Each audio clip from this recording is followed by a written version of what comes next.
देखो जैसे मान लो मैंने एक जीपी ले ली, A R square, A R cube and so, और मान लो मैंने इसके रेसिप्रोकल्स कर दिए, है ना। इन सब के मान लो मैंने रेसिप्रोकल्स कर दिए, है ना। देखो ये जो मैंने जीपी ली है, इस जीपी में कोई भी टर्म जीरो नहीं है ना, ठीक है। नो टर्म इज जीरो, क्योंकि अगर कोई भी टर्म जीरो हुआ तो आप रेसिप्रोकल नहीं कर सकते।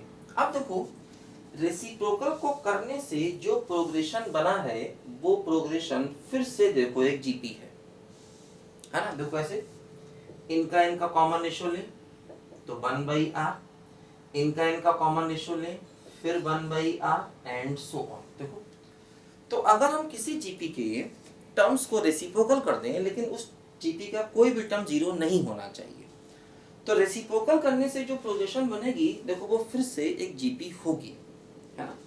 अच्छा इसी प्रकार से मान लो अगर मैं इसकी पावर k कर दूं और इसकी पावर भी k कर दूं और इसकी पावर भी k कर दूं, सारे टर्म्स की पावर मैंने k रेज कर दी, है ना। अब देखो इससे क्या होगा, जैसे इन दोनों का अगर हम कॉमन रेशियो निकालेंगे तो वो r की पावर k आएगा।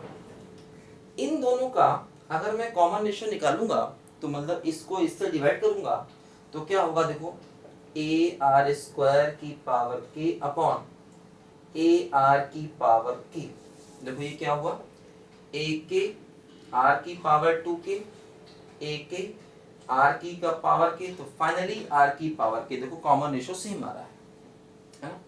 तो मतलब अगर हम जीपी के टर्म्स में कुछ पावर रेज कर दें तो जो प्रोग्रेशन बनेगी देखो वो भी अपने आप में एक जीपी होगी, है ना। देखो जैसे इसका कॉमन रेशियो निकालोगे तो क्या आएगा, देखो कॉमन रेशियो सेकेंड को फर्स्ट से डिवाइड करो, सेकेंड टर्म क्या है ए की पावर के आर की पावर के अपॉन ए की पावर के, तो फाइनली वो आर की पावर के ही तो बन गया।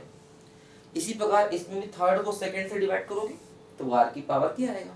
तो इससे भी जो प्रोग्रेशन आएगी मतलब सबकी पावर के अगर हम रेस कर दें तो जो प्रोग्रेशन आएगी देखो फिर से एक जीपी आएगी, है ना। इस बात को हम याद कर लें।